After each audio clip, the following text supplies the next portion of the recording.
we can connect our young people, keep them involved in the life of Christ, both before they head off to college, during their time in college, and on into the future. We ask your blessing on this time, that we might all be edified by the things that we learn and discuss together with Jesus Christ our Lord. Amen. I'm going to pull up your PowerPoint presentation for you, and if you would like to begin. Okay.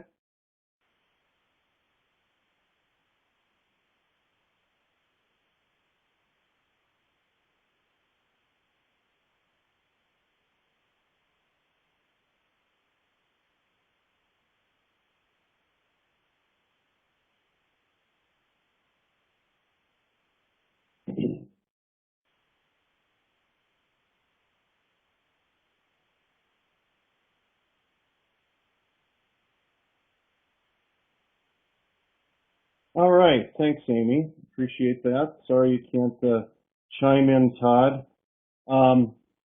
Happy to be with you guys today to talk about campus ministry connections. I suppose I'll introduce myself a little bit since Todd isn't able to do that. I know a little bit about myself, so it shouldn't be a problem. But I'm Pastor Marcus Zill. I am full-time campus pastor in Laramie, Wyoming. Have been at St. Andrew's Lutheran Church and Campus Center here at the University of Wyoming for some 15 years, getting close to 15 years. Among other things, a few of you might be familiar with me with my time with Higher Things. But most recently, I have been working for the last year and a half with the Synod with its new initiative for campus ministry known as LCMSU. You can see the logos there on the screen. The green logo for LCMSU, you'll get to see that a little bit later and throughout the presentation. And I'm excited to start showing off the one from my local campus ministry, the brown and gold colors of the University of Wyoming. So, Amy, if you could go ahead and hit the next slide, that would be great. Thank you. We're going to do a couple of things here, most of which is going to have to do with some practical ideas and tips about how you at the congregational level can connect with your college students and help us connect with them. But first, I think that we need to talk about a couple of basic things. Number one, why should we care about campus ministry at all? Next slide, please. Just by way of some background, there are 20 million college students in the United States. That may not be a surprise to anyone. When you think about that 18 and 19-year-old time frame, half of them are enrolled on our college campuses at college. And this is kind of a new thing, over 40% are actually on our community college campuses. I've actually seen some statistics way higher than that, as high as close to 52, 53%. And in many ways, this is going to be the new frontier, I think, in campus ministry in the future, especially if the economy keeps going south, because when the economy goes south, more people try to save money, stay at home, go closer, try to work their way through, and that means that the community colleges are very, very much on the rise. So that's kind of the landscape in general. Next slide, please. So when we think about campus ministry, however, this is why we should care. Just a few statistics, and I always say up front, I don't like to quote statistics unless they agree with what I already thought anyways, which is kind of how people tend to use statistics. But these are very pertinent, I think. 30% of our college students are diagnosed with depression while they're at school. 30%, nearly 1 out of 3. 50% are going to drop out before they even receive a degree at all. 64%, getting close to 2/3, are going to graduate with between $10,000 to $40,000 worth of debt. And of course, the statistics that really hit home for me, and should for all of us, 40% of our college students that went to church before college are no longer going to stop going to church. And 20% of those are not going to even return at all. One of the reasons why I decided to get into campus ministry in the first place, even wanted to do so before seminary, because I was one of those that stopped going to church, and I'm very thankful that I had a chance to return and that God brought me home.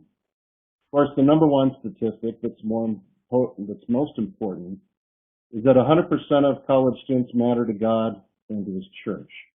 And so hopefully that's why we're all here today, and I appreciate your being here so we can talk about some of these things.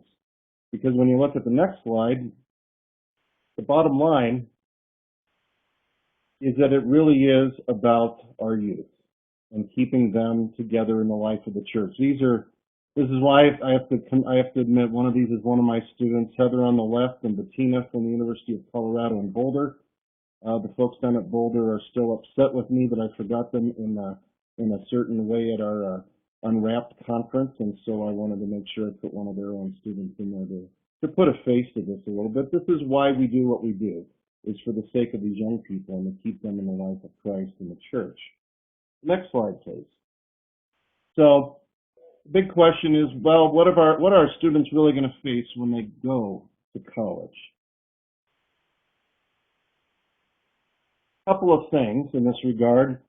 And I think it's important to set the stage. It might take a little time to work our way through here. Is that everybody needs to realize that when young people head off to college, they're going to face a very postmodern, post-truth-oriented, pluralistic, and completely secular progressive environment. Everything that you can see on the landscape in our country that scares us in terms of just how people have a new worldview, and in many ways challenging us with multiple worldviews. All of this is going to be present on what I consider an incubator of ideas at the local university. We live in a world where people are no longer seeking to discover truth, which is the way universities used to be, but now they're really learning to discover what they want their own truth to be. Not a matter of what does this mean, but, well, what does this mean to me? And even worse, I'm going to create my own reality and then decide what it means to me. And so there are a lot of challenges on our college campuses, and this can kind of really hit people, young people, square between the eyes. There's also kind of an ethic of emotivism. And what do I mean by that? What I mean is this, that instead of people debating truth, they argue. And they argue based on what they wear on their sleeves. It isn't about the truth. It's a matter of who can argue and yell at one another the loudest to get their point across. And this can come across a lot of ways, especially this time of year. I just met with a bunch of my own college student freshmen last night. We kind of have a freshman boot camp kind of a class. And you start hearing stories about the book of Genesis being undercut, a theater class, all sorts of places where you can find hostile professors who are in many ways trying to get their point across on a big rant the first day on campus. Now, there's other challenges that college students face right off the bat when they show up for school. First of all, young people, they might not think that they will, but they do get homesick. It happens quite a bit more than we or maybe even they would like to realize. They also have to kind of get used to this whole independence thing. You know, young people are used to mom waking them up to get them to go to school or to get to go to church. Now they get to do that on their own. Now they get to decide if they even want to go to class. They don't have to go to class if they don't really want to. And usually about 3 weeks in, they realize it doesn't work real well if they don't go to class. They don't have a curfew. They go to sleep when they want to go to sleep. All these issues of independence are really coming to bear on any young person at the tender age of 18 when they're heading off to school. And so there is also the opportunity for a lot of relaxed boundaries.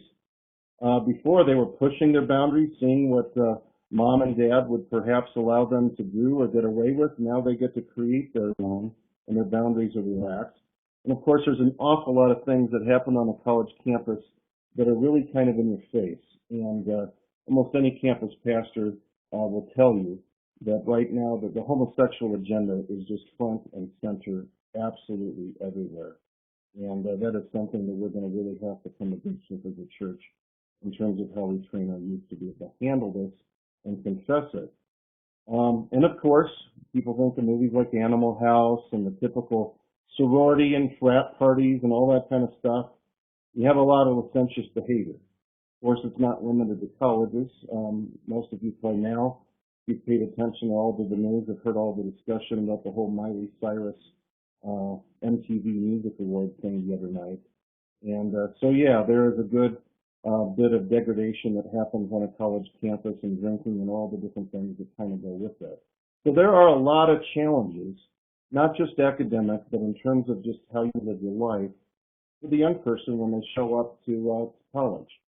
Now, that means they have a lot of decisions to make. Some of the most important ones are these. First of all, who are their friends going to be? This is an absolutely enormous question. I think we underestimate it. In my estimation, really who you get to know your first month or so, maybe 6 weeks on campus, these are going to be some of the people that you're closest to and you remain friends with throughout your time at college. And so you want to choose your friends well. It really is true. Who you're going to hang out with is going to have a big impact on your time at college. Clubs and organizations. Right now, all the way across the country, everywhere where college students, especially freshmen, are showing up, they are being confronted with every club, whether it's a religious organization, all sorts of things. Sororities, everybody's trying to get them involved. And frankly, young people can kind of feel like a piece of meat in this regard. Everybody's just trying to get them sucked into their org. And so there's a lot of decisions that young people have to make, and that's one of them. I could talk about sororities and fraternities just for an hour themselves, but there are an awful lot of things that young people can get involved with. Many of them are good, some of them not so much. And so time management becomes a big issue. Like I said, many young people are used to mom and dad trying to help define some of these things, and now they get 100% of the opportunity to pretty much do this on their own. And so one of my encouragements, and I encourage anybody that has a young person off at school, when you consider what you say to young people before they go to school from your parish, one of the things I think you should tell them is don't get too uber involved right away. Learn what it's like to just be a freshman. Get used to where things are. Get used to your classes. Kind of grow into your collegiate skin, if you will. Anything worthwhile is still going to be there a month into your college career. I have seen an awful lot of young people get way too involved with too many things trying to fit in. Trust me, you're going to have many a time to get to know people. You don't need to go too fast. Obviously, there's a lot of decisions that young people have to make about their career. I think the latest stats I've seen is that every young person changes their career like 2.3 times throughout their collegiate career in terms of their major. I won't be surprised if it's even more. Of course, there's a lot of decisions to be made in terms of their life of faith. Where will they go to church? Will they interrelate with a lot of the other different groups on campus? Many of them are trying to pull them in as well. Now, of course, there's a lot of challenges, as I said, but this also brings a lot of opportunities. College is an absolutely exciting time. You have a chance to step up to the plate as a young person. All those times in high school, you told mom and dad that you can do this just fine on your own. Let me show you that I'm an adult. Well, now you get your shot. And so it's also a chance to grow in your faith at a time that you need it most.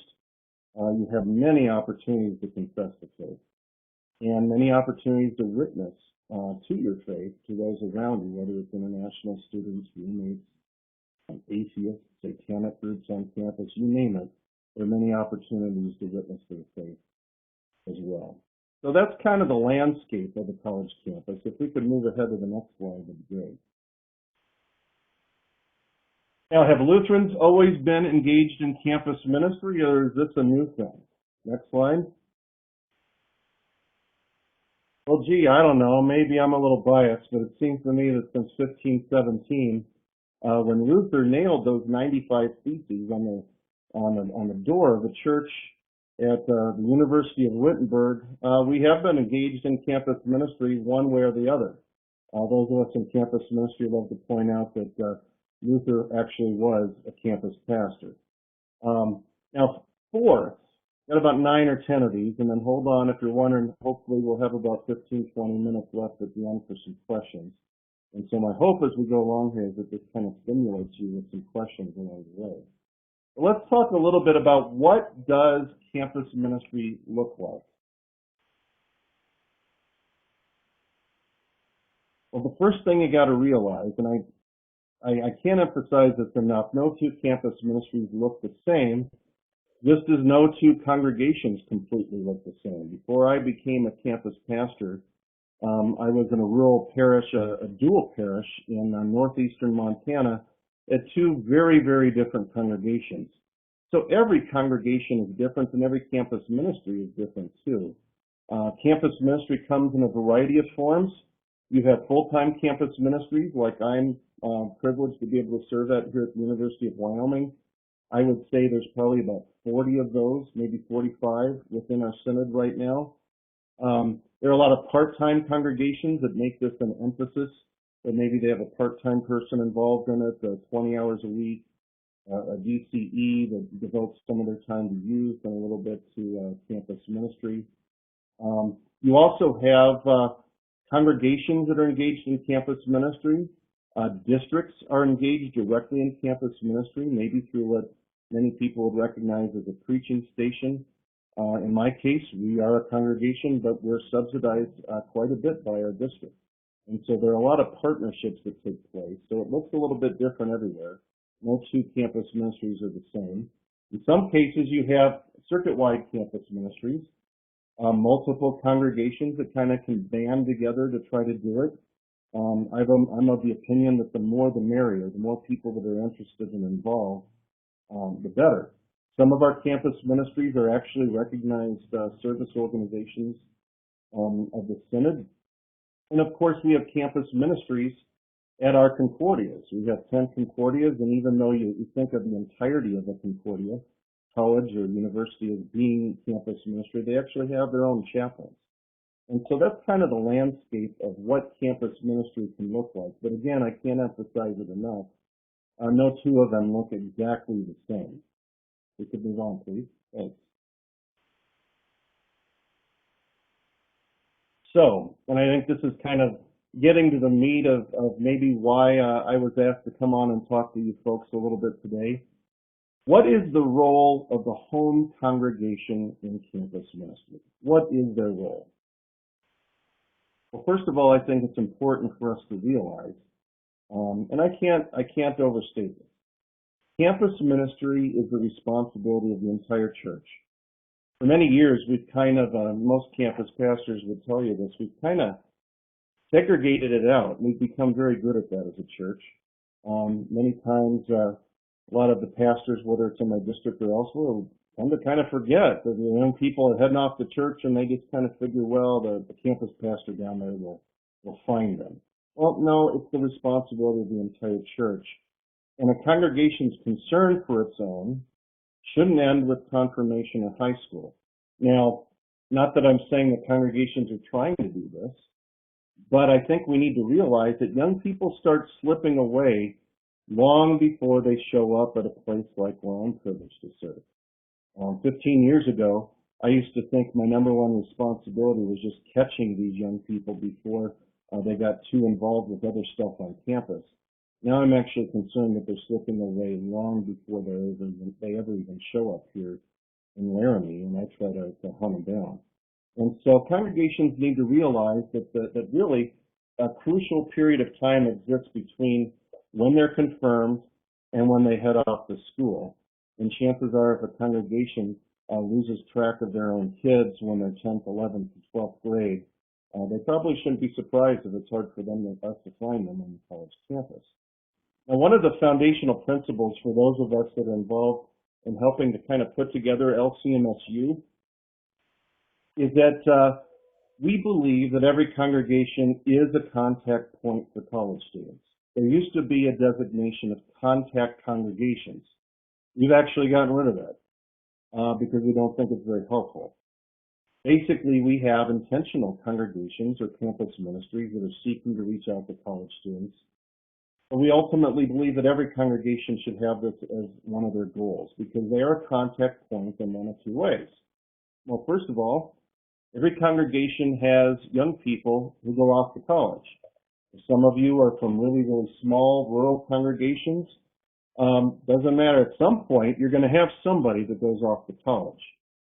And most congregations, we have some 6,000 plus congregations, big and small, are at least near a college themselves. And so there's always places that almost any congregation will ultimately need to ask themselves, well, who is our neighbor?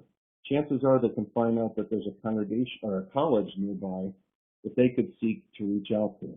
It's not uncommon for many congregations to be near, say, a community college, where you never know, it might seem like there aren't that many people that go there, but you might find 50 to 100 even international students from perhaps one country that congregate there that you can reach out to. So every congregation is ultimately, in our view, a contact point for college students. Next, please.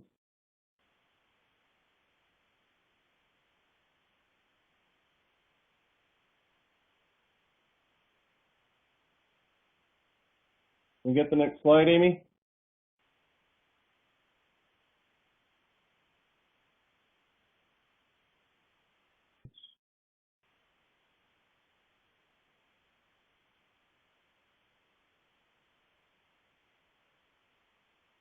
Oh, there we go. Thanks, Amy. So, question 6. So how can congregations, given all that, given that they are a contact point for college students, how can they prepare their youth for the full collegiate experience? Well, I'm going to give you some do's and don'ts. Let's start with the don'ts. We as Lutherans always like to start with the law, right? Here's some don'ts. First of all, don't let them slip away in the first place. I think every congregation, rural, small town, big, urban, doesn't really matter, needs to take a hard look at what are we doing to try to integrate these young people so that they don't start sliding through their high school years. So that needs to be kind of just a matter of congregation and consciousness up front. Another thing you need to realize is that, and I try to do this as a campus pastor, I think most campus ministry workers would say the same thing. Don't assume anything about your youth. For instance, this is what I mean by this. When I see a freshman, I will have a pastor say, oh, you know what, this young person, they are just going to immediately come to church right away. You're not going to have any trouble tracking them down. Lots of times that's the kid that I don't see. Then I'll have a pastor tell me, well, you know, I got a couple kids coming, but they're only Christmas and Easter types. I hardly ever seen them. They got a rough family life at home. I bet you won't see them at all, but here's their name anyways. Many times that's the one that I see. And so I've learned to not assume anything about young people. And you can never underestimate the jolt that this whole kind of incubator academic environment can be for them. And so don't assume that they won't go to church. Don't assume that they will.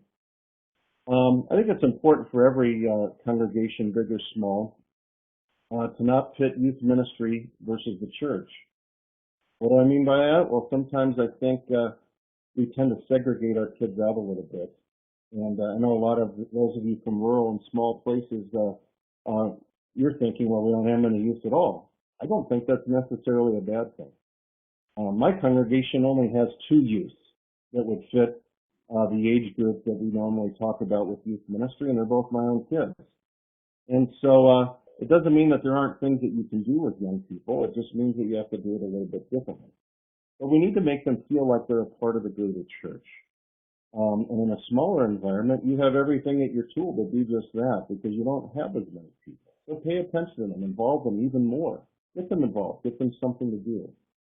But whatever you do, don't bait and switch them.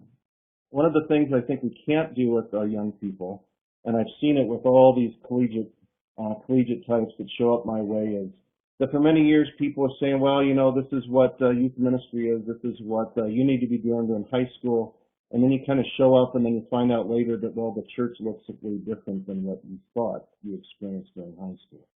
I say let them have church right away. Let them feel like they're a part of church. Teach them what church life is all about. Give them things to do. One of the dangers that I think we often assume is to think that as long as our young people are having fun with other Christians, that we're doing their best to keep them in the faith. And don't get me wrong, I'm all about having fun. In fact, I get accused of being way too silly most of the time. Anybody that knows me knows that I'm being rather serious right now. But we love to have fun. It's important to have fun. But you know what? When you show up to college, there's a lot of things to do to have fun. But there's a lot of time that we need to be serious too. And so we need to help our young people have kind of that balance of when it's time to worship, when it's time to study, and when it's time to have fun, and to kind of keep these things in check. One of the things I've also learned is that it's not helpful when congregations shield young people from the problems of their church. Every congregation has trouble. You have trouble with them.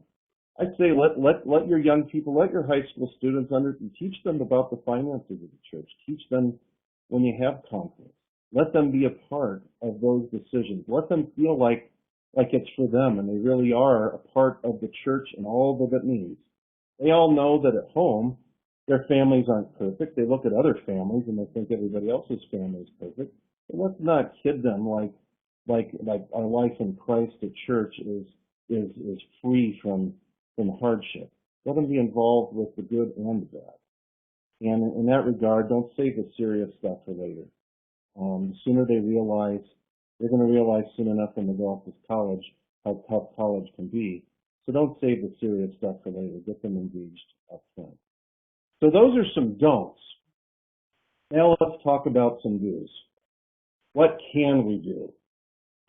First of all, and some of this will seem fairly obvious, one of the things that you can do is to do the best at your congregation. Do the best you can at the things that you're already given to do. Because you see, if campus ministry doesn't really start when a young person is 18 and they head off to college, it really starts when we baptize them in that font and we teach them the faith. We need to strengthen our families. Faith and family is crucial. So our educational life, our life of catechesis in the parish, the attention that we give Sunday school, VBS. I know that we tend to think of these things as us just serving them as 5-year-olds or 12-year-olds. But in reality, you're preparing them for when I'm going to get them when they show up to my college. And so education, catechesis, their worship life in the congregation in general, do the best you can and don't sell yourself short. Every congregation has everything it can. Do at their disposal. You have the toolkit to train them. Train them in the faith. Raise up these families. Raise up these young people to understand their place at both church at home, and that will do them well when they get off to college. Now, I do want to say this. Raise the bar. Raise it high in what you teach them. Sometimes I think we don't kind of dare to give the very best to our young people, or we assume that they're not interested. I always tell people the best class I've ever offered here was one on biblical hermeneutics, how we got our Bible, how we interpret the Bible, how is it different from everyone else, showing them a little Greek, showing them a little Hebrew. I thought it was going to be totally boring. It was kind of a Bible 101 course. They thought it was the greatest thing ever. And so sometimes the things that I think are the most boring, are actually the things that they really want to have the most. Do your best to strengthen relationships so that they know you care. Young people want two things. I can't stress this enough. They want to know, one, they want the truth. They want it straight. They also want to know that you're passionate about it. They want to know that you care about it. They want to know that you care about them. And so their relationships with their family, the more you strengthen them, the better it is off for them when they head off to college. The more you as congregational members care for one another and they see this, the better it is for them when they show up and they engage in life together at a university. And I'm also wanting to emphasize the fact that while youth workers are great, and many of you are youth workers, that's wonderful, don't ever let that be a substitute for the pastor getting involved in the life of their young people. One of the best things that I have found is that where you have a pastor involved with youth work, not that they have to be doing everything, but when the pastor remembers their kids and contacts them, takes them out to lunch while they're in high school, has a cup of coffee or Coke with them, these things go an awful long way. One of the best things I've ever seen is one pastor here in Wyoming used to come down every year from 7 hours away and take every single one of his kids out for pizza one night. And I can't tell you what that says to them, because it says that they still care even though I'm gone. So do your best to strengthen the relationships that are there. Get young people involved in service in the church as early as possible. Many times, you think about it, we say, hey, you're in 7th and 8th grade, you're confirmed, you're able to stand up here and confess your faith and say that you're willing to suffer all, even death, rather than fall away from it. But no, you can't take part in the life of our congregation. Help us pick out carpet, or help us usher, or help us care for the altar of our Lord, or many of these other different things. Find ways, I beg you, find ways for young people to be involved. Young people want to serve. They want to be a part of church. And if there's one thing that I can tell you as someone that sees them on this side of your congregations, maybe they didn't understand that before they headed off to college. They want to be church and all that that means. So integrate them wherever you can. Sometimes I think we're really guilty of segregating all these different age groups in our life together as a church. And many of you in rural and small town, you don't have that opportunity because you don't have that many in many age groups. That is actually a plus in many regards. So integrate them and be authentic. Be upfront with people, straight talk, passion for the truth, and passion for them. All right, next slide, please.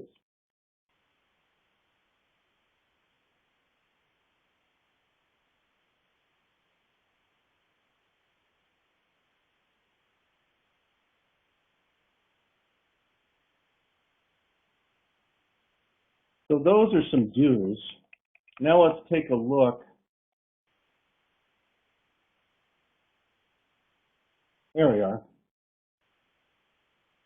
Here's some things that you can continue to do. Start to try to connect them early on to college. So what happens when they actually head off to college? How can you connect them? What are those connecting things? First of all, start talking about college with them early. They're going to start making their decisions about college. And if you as a congregation, whether parents, youth workers, pastors, talk about hey, you're in 10th grade, you're in 9th grade, what do you think about doing? Where would you like to go to school? And one of the best things you can do, even if they don't go there to school, go visit a nearby college with them. Go have a Bible class in the student union. Go have pizza at the student union. Talk to them about college life. Let them experience college life. Provide forums to talk to youth about their collegiate choices. Let them hear from one another. Let them hear from you. Let them hear, maybe get some recent grads. Let's say you have somebody that's 23, 24 years old. Have them come back and talk to your young people about how to make the choice to go to college. What kind of pitfalls are there? What should they think about? What should they try to stay away from?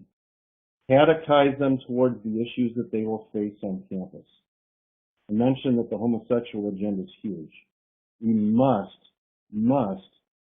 be talking about the estate of marriage. We cannot assume that young people are going to uphold this when they go through that crucible and it's just going to be an onslaught when they go to college.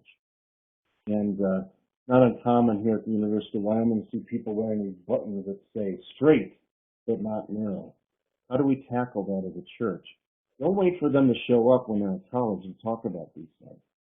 If you're in a place that maybe has like here at the University of Wyoming, we spend a lot of time catechizing about Mormonism because they're going to run into a lot of Mormon students. And so we have to catechize them about the things that they're going to face. We also have to stress the doctrine of vocation. And, what does it mean to be a father? What does it mean to be a mother? I guarantee you're not going to learn about that at a college campus. What does it mean to be a brother, a sister? What does it mean to be a son? What does it mean to be a citizen? Anything we can do to strengthen their understanding of the doctrine of vocation is going to be very, very helpful. Now, this is when it really comes down in terms of connecting them with people like me. Get in touch with a campus ministry or a local congregation where they may end up going as early as you possibly can. I can tell you up front, every last one of us in campus ministry will tell you that cannot be soon enough.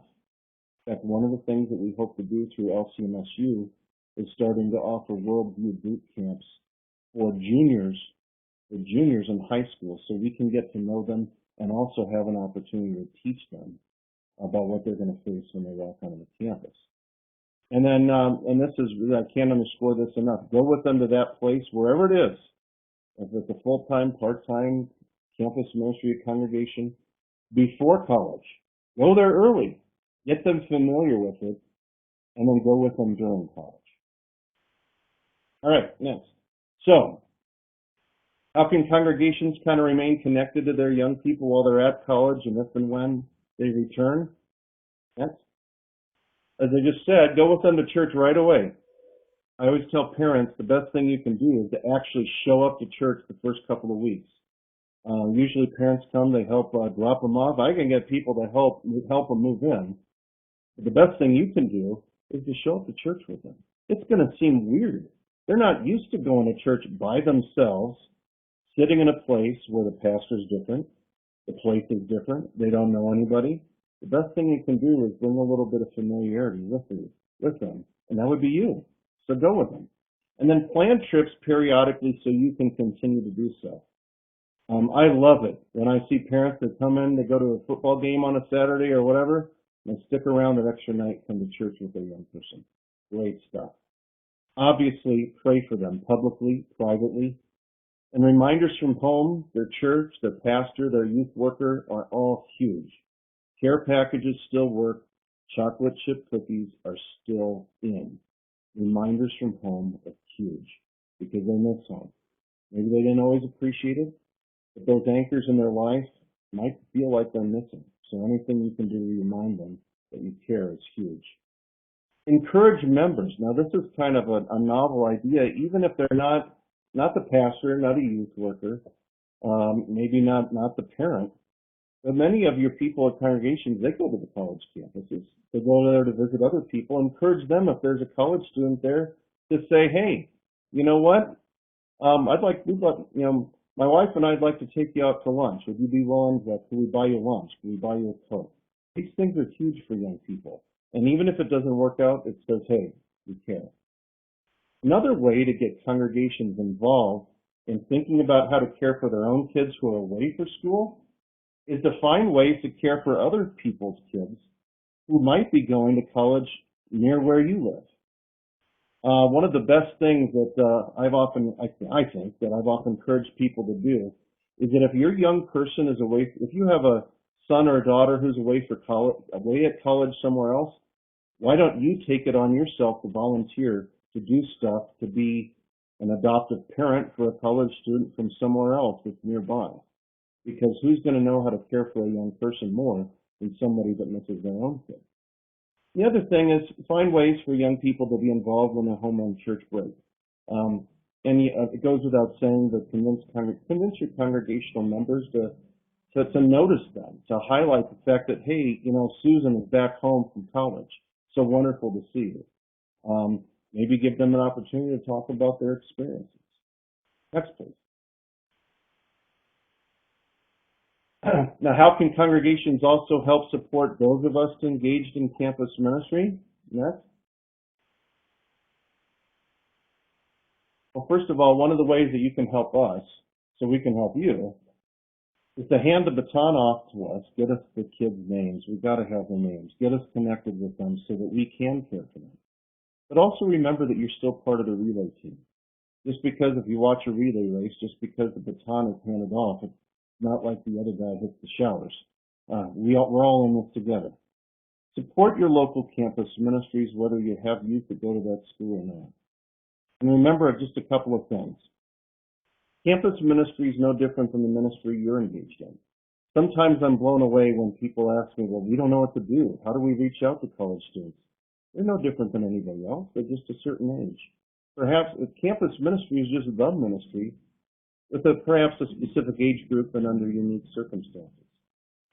You need to also remember that what is most profitable for your young people at your congregation before college and after college is precisely what they need during college. And hopefully that's what our campus ministries are able to provide.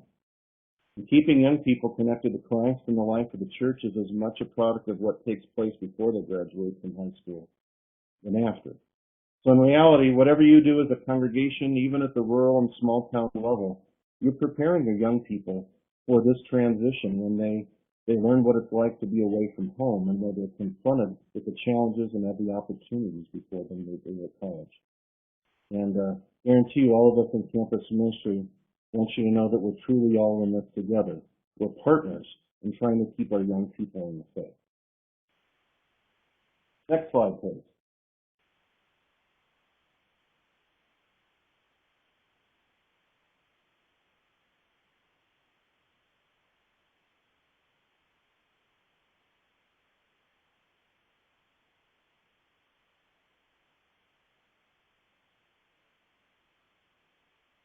Well, let me, if we could get the next slide, there we are. Let me tell you a little bit about what the Synod is doing to give support for campus ministry, especially since it's a little bit new. This is a picture of the think tank that took place at the International Center in St. Louis, I don't know, about 18 months ago or so, when President Harrison asked for us to convene for the purpose of putting campus ministry back into the Synod structure. For 10 years, it wasn't a part of the Synod structure directly at all. That's myself in the middle, Pastor Jay Winters to my right, Pastor Ian Pate he's from Tallahassee, Florida, Pastor Pacey to my left in Tucson, Arizona. The suit is, the guy in the suit is Reverend Bart Day, the head of the Office of National Mission, and to the far left of your screen is Steve Cholak. Pastor Cholak is in the Youth Ministry Department. We were asked by the Synod really a year ago right now, to begin working towards what has become this LCMSU initiative. Last January, we had the Unwrapped National Campus Ministry Conference. President Harrison and Pastor Day had asked me, what do our kids need before we even started this think tank? And the thinking was, what we really need is we need to get them together. They need to feel like they're a part of something bigger than just themselves. And so even while we were getting ready to develop LCMSU, we put together the Unwrapped National Campus Ministry Conference. This is a picture from the conference at St. Louis University this past January over Christmas break. It's the easiest time to get young people together. There were over 425 people all together there. They made it the largest gathering directly for college students in some 40 or 45 years in our Synod, even though we haven't been doing it for a while. And we're very thrilled about that. And the thing that I was most thrilled of, we had 27, I believe, young people that came to Unwrap because they had no campus ministry. They were the only person that they traveled alone. And so that underscores the need that we have. Next, please. Amy, you can go through these fairly quick and I'll keep up. This is just a picture of our worship life together at Unwrapped at St. Louis University.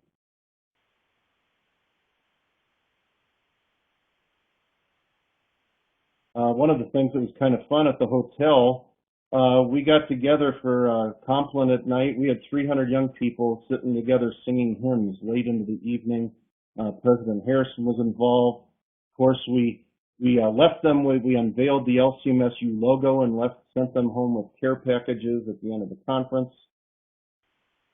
And of course, one of the things, you could slow down just a bit, Amy, here, but this is right on our Synod's website right now. How to get connected to our campus ministries. You can go and find a campus ministry. Until about 6 months ago or 4 months ago, something like that, you couldn't do this. You can go click on a map.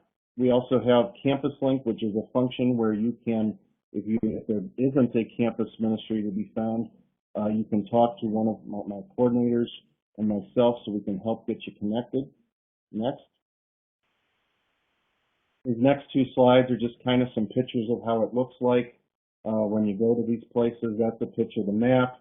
For those of you who have gone there, it's not ideal. You have to scroll around a little bit. We're trying to work out some bugs. The Campus Link form, if you need help, because it doesn't appear there's a campus ministry, this is what you fill out.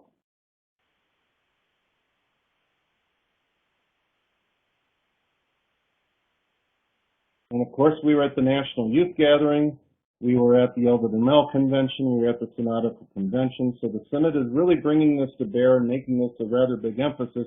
And of course, one of the things we're most proud of is the fact that resolution is passed at the convention with 99.5% support for campus ministry.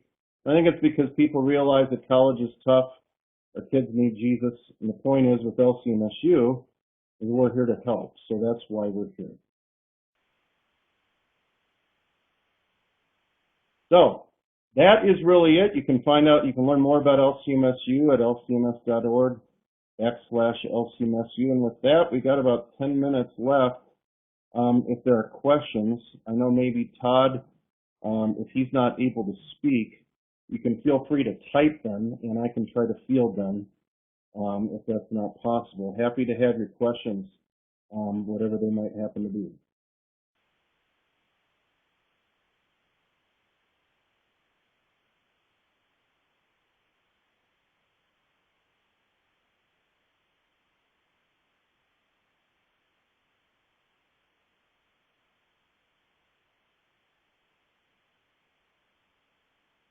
Again, if you have some questions, it could be anything at all. I know if Todd's not able to speak, just go ahead and type them in the chat feature, and I can just field them right from there if you like. While we're trying to figure this out, maybe he won't be with us today.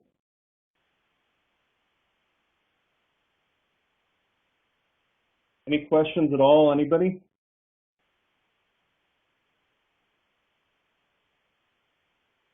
We run out of time. I was threatening before that tonight in my campus ministry, in addition to evening prayer, we do this every year. We're watching Monty Python's Holy Grail because it's kind of a staple in campus ministry. So if you guys don't have any questions, you're going to see this. And if you don't know what that is, you got to watch the Holy Grail. There are a couple questions in the chat feature that got scrolled past. Oh, okay. So we went back. One says, how can we help congregations overcome the fear of engaging this youth population that they don't think they understand? Oh, that's a great question. Obviously, the only way you can get to know people is to take an interest in what they care about. And that means, unfortunately, paying attention to the Miley Cyruses of the world and this, that, and the other thing. It means learning a little bit about pop culture so that you can show young people that you're up on what they're interested in. I know it doesn't always happen. I try to go and sit in class here and there with my college students, so I just have an idea on kind of what they're facing. I ask them, what are you reading? What are the books you're reading in class? But I really think that the bottom line is you can always find ways to show that you care. And I think for young people, it's as much a matter that look, my college students, if they were on here right now, they'd say, you know what, Pastor Zill, he's a total dork. We love him, but he's a dork. Well, we know he cares. And if nothing else, I think whether it's whatever level, at whatever size congregation, it's just demonstrating to young people that you care and that you care enough to ask them questions about what they're doing, going to their sporting events, taking an interest in them, and that goes a lot farther than you might think. Thank you. What about the idea that it's natural for the kids to slip away, it's a rite of passage, and that they'll come back? Well, it is somewhat natural, but that doesn't mean it's a good thing. Our job as campus ministry workers, whether we're pastors or DCEs or volunteers, and I think our job at the congregational level is to stand in the way.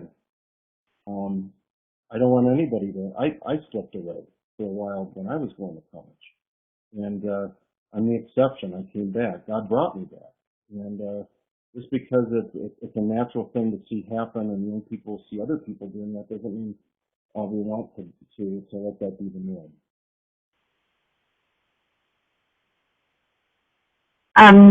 Timothy from Des Moines says, is there going to be another Unwrapped conference next year?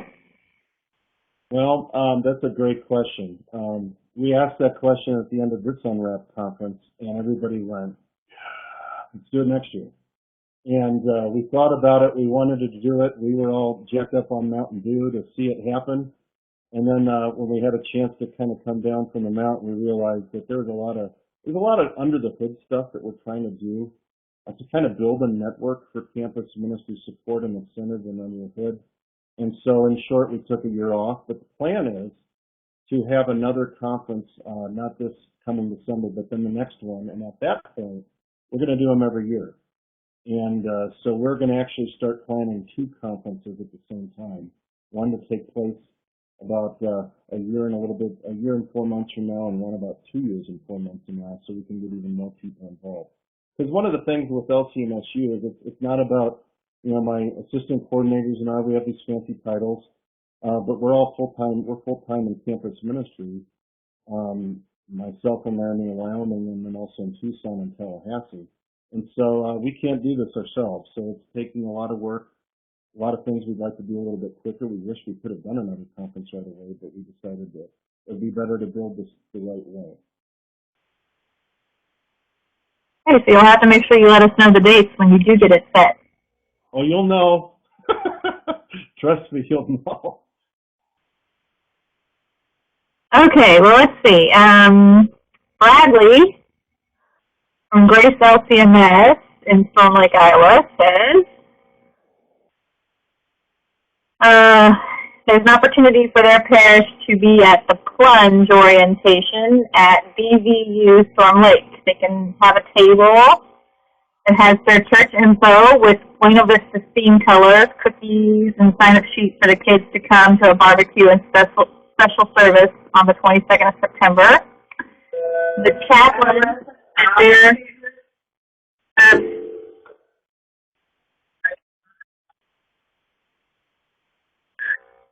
Chaplain at their morning service said this morning, quite contemporary and a homogeneous makeup of the service with a barbecue and a special service. And he has a question about how to make that happen, I guess. You know what? There was a lot in there. I'm not sure I even caught all of it. Whoever that was that asked that question, and you drop me a note, I'd be happy to talk to you on the phone. It might be a little bit easier to talk about the specifics of that local circumstance. I'd be more than happy to find the time to wrap with you for a few minutes about that. Not that I'm not trying to address it, just there's a lot in there, and so maybe we could find another couple questions here. Sorry everybody, I wasn't scrolling down on the chat when I thought I was involved. Looks like there's a lot of good questions here. Here's another one. There's Marie from Tuscaloosa says they have only LCMS congregations in Tuscaloosa, so they're trying to have a generic Lutheran connection. Well, that first of all, it's a wonderful thing to think that there's such a Lutheran presence in Tuscaloosa, that they may be the only room in town as far as Lutheranism. And I think most campus ministries probably have a lot of people. I have probably 6 or 7 young people that aren't Lutheran Church Missouri Synod here that have come to our campus ministry. They might be coming because there's no other one that's a part of their church body, whether it's Wisconsin Synod, ELS, NELC, HELC, there's all sorts of alphabet soup, as well as the ELCA. Obviously, there's a lot of things that a congregation has to consider in reaching out to those who are not members of our congregations of the Lutheran Church and Missouri Synod, and communion issues and some of those types of things.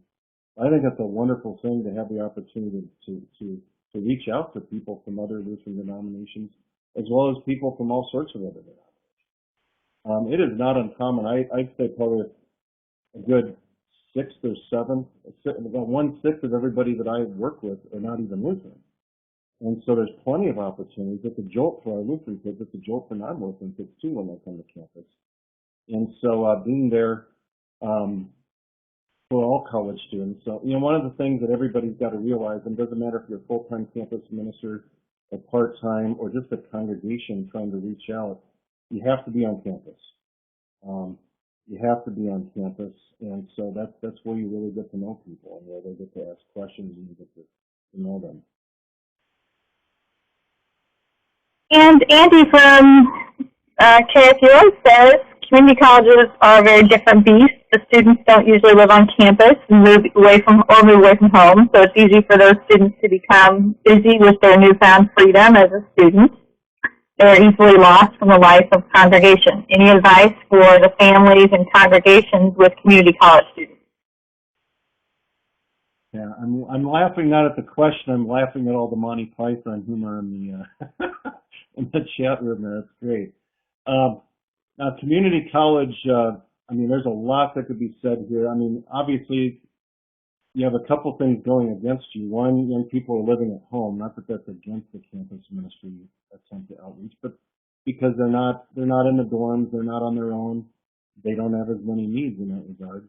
But what they do have is they have the opportunity. They can kind of get trapped on campus during the day, and so campus ministry looks a little different in a community college. Campus ministry at a community college needs to be even more on the campus in the student union during the day at the times when people are, maybe they have a 10 o'clock class, and then they have one at 3, but they don't feel like driving home, so they're hanging around and they got nothing to do. That's precisely when you need to be on campus. And again, every community college is different too.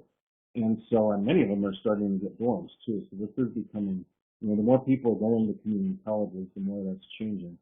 But one of the things you have to do is you just have to flat out get to know the school. Get to know what it makes it tick.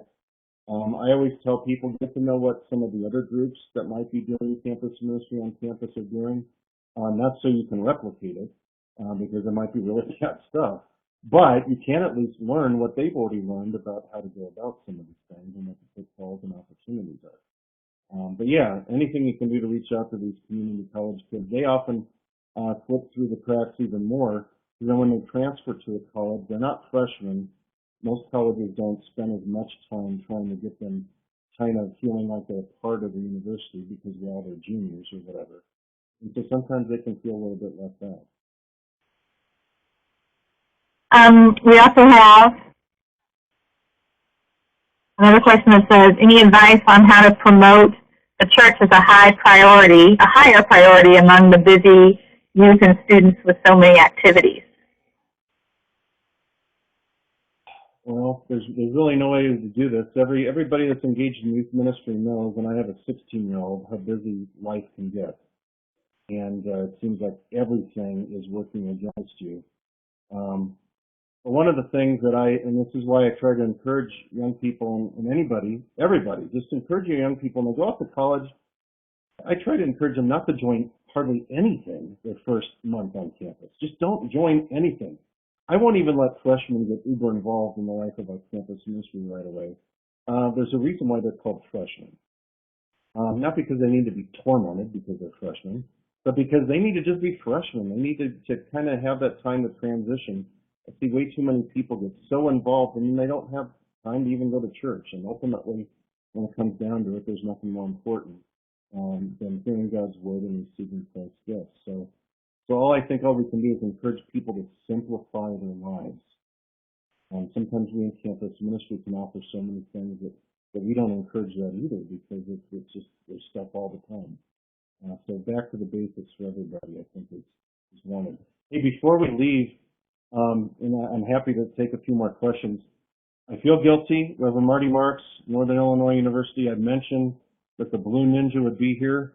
I received this little guy. He's about this big. It's a little Chuck E. Cheese kind of a little thing. It's a little blue ninja, and I said he was going to be with me, and I left him in the sanctuary from when we did Mountain this morning. So he goes with me wherever I go. I'll post on Facebook my Blue Campus Ministry Ninja. It's one of my prized helpers. But I'm happy to take a couple more questions if there are any. I think we have one more. It says, from Marie in Tuscaloosa, they'd love to identify graduates of the Concordia system who might take on part-time student ministry and do graduate work at UA. How to pursue that possibility? Well, you can always contact them, and it would be wonderful. One of the things that we're trying to do is, hopefully, people don't realize LCMSU, we have 6 chapters that are our campus ministries at our Concordias, and one of our hopes is to really collaborate with our Concordias even more so that opportunities like that, the more we collaborate with the students at our Concordias and get our students together with their students and whatnot, hopefully some of these opportunities can become more prevalent, because that certainly would be a wonderful way to get those that are in, a lot of young people at our Concordias that would be interested in helping to do campus ministry, internships, or whatever if they have the opportunity. But without having a great way to grease that skid, Marie, I think the best thing you can do is to simply contact them yourselves at this point. But I will certainly, my lawyers and I will try to keep that in front of them whenever we have opportunity. Good question. Cool. Great. I think that's everything. Thank you so much, Pastor Zill, for joining us today. We want to remind everybody that we have another webinar next month on September 26th with Pastor Nathan Metter on stewardship for rural and small town congregations. Also, please be aware of our engaging rural community events that we have, or engaging your community events, sorry, that we have regionally around the country. I'm kind of trying to type that in as we go here. Trying to do two things at once. That doesn't always work so well. Dates are there on the chat feature on the side. Also, our national conference for rural and small town is going to be in Kansas City this year, and the registration deadline is coming up September 15th. The dates for that event are October 31st through November 2nd. So be sure to go to our website, lcms.org/RSTM. And if you have any questions, you can find all of our information there. We are excited to always work with you. Thank you again, and we hope you enjoyed everything that you found out today here, and please contact us if you have any other information you need. Thank you, Pastor Zill. Thanks, everybody.